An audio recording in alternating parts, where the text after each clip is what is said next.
بسم اللہ الرحمن الرحیم۔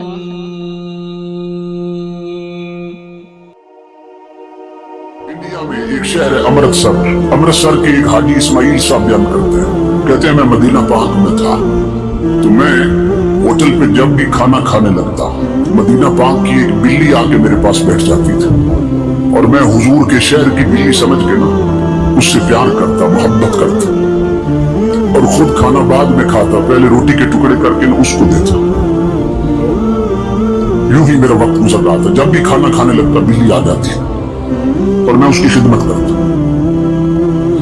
کہتے ہیں مدینہ پاک میں میرے 3 دن رہ گئے تھے، غور سے سننا، 3 دن رہ گئے تھے مدینہ پاک، اور پھر میں نے واپس آنا تھا انڈیا، امرتسر واپس اپنے گھر آنا تھا۔ تو میں نے دسترخوان لگایا نا ہوٹل پہ، حسب معمول بلی آ کے پاس بیٹھ گئی، میں روٹی کے ٹکڑے کرنے لگ گیا اور میں دل میں سوچنے لگ گیا کہ یہ بلی مجھ سے مانوس ہو گئی ہے،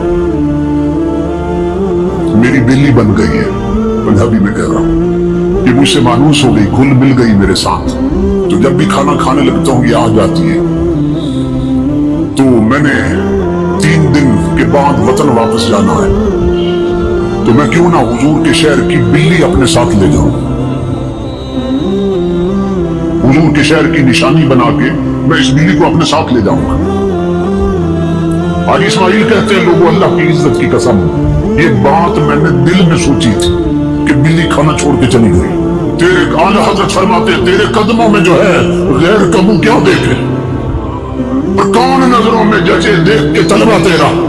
کہتے ہیں دل میں سوچا کہ بلی کو پکڑ کے اپنے ساتھ لے جاؤں گا انڈیا، امرتسر، دل میں سوچا، بلی کھانا چھوڑ کے چلی گئی۔ کہتے ہیں مجھے سمجھ نہیں آئی کہ بلی کیوں چلی گئی۔ مسجد نبوی میں آذان ہوئی زور کی، میں نماز پڑھنے گیا، میرا معمول تھا کہ ہر نماز کے بعد حضور کی جالیوں پہ نا میں صلاۃ و سلام پیش کرتا تھا، پھر پلٹ کے آتا تھا، ہر نماز پر سلام پیش کرتا تھا۔ زور پڑھ کے جب میں سلام پیش کرنے گیا نا جالیوں پہ، تو بلی جالیوں کے ساتھ لگی بیٹھی تھی۔ کہتے ہیں مجھے پھر بھی خیال نہیں آیا کہ راز کیا ہے۔ اگلی نماز پڑھی، پھر سلام پیش کیا حضور کی بارگاہ میں، بلی وہیں بیٹھی تھی۔ عشاء کی نماز پڑھی، جالیوں پہ گیا تو بلی وہیں بیٹھی تھی۔ اتنی بات میرے ذہن میں آ گئی کہ اس کا مطلب یہ ہے کہ بلی کی پکی جگہ یہی ہے، پکا ٹھکانہ یہی، جالیاں ہیں، ادھر ہی بیٹھی رہتی ہے، اور جب بھوک لگتی ہے تو پھر ہوٹل پہ چلی جاتی ہے۔ کہتے ہیں میں نے یہ اندازہ لگایا۔ تو مدینہ پاک میں نا میری آخری رات تھی، میں نے سوچا کہ آخری سلام پیش کرنے حضور کی جالیوں پہ آنا ہے، تو بلی ادھر ہی ہوتی ہے، ادھر ہی سے پکڑ کے ساتھ لے جاؤں گا۔ کہتے اس مقصد کے لیے مدینہ پاک سے میں نے ایک ٹوکر بھی خرید لیا تھا، اس میں بلی میں ساتھ لانا چاہتا تھا۔ کہتے ہیں مدینہ میں میری آخری رات تھی۔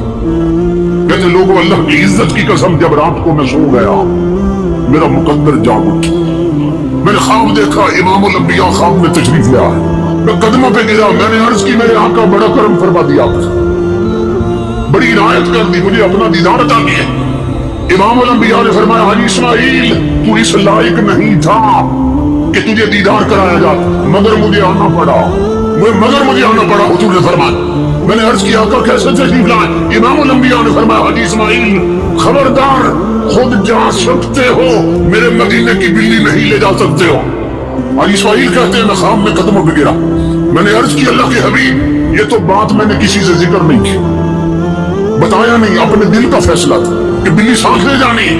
امام الانبیاء نے فرمایا آج کی بات نہیں ہے، 3 دن ہو گئے وہ کچھ کھائے پیے بغیر میری جالیوں سے لپٹ کے فریاد کر رہی ہے، تاجدار مدینہ مجھے تیرے شہر سے جدا کرنا چاہتا ہے، مجھے بھوکا رہنا منظور ہے، مدینے کی جدائی منظور نہیں ہے، آقا مجھے بچا لیں، مجھے مدینے سے جدا کر رہا ہے۔ امام الانبیاء نے فرمایا حاجی اسماعیل میں حکم دینے آیا ہوں، خود جا سکتے ہو، مدینہ کی بلی نہیں لے جا سکتے۔ میں نے جب یہ واقعہ پڑھا امام الانبیاء کے غلاموں کے ذہن میں بات آئی جو رسول بلیوں کی سنتا ہے اور امت کی بیٹیوں کی کیسے نہیں سنے گا؟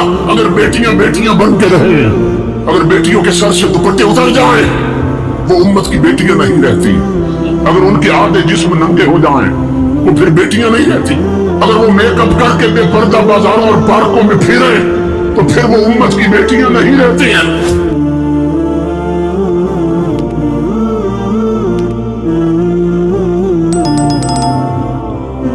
ہو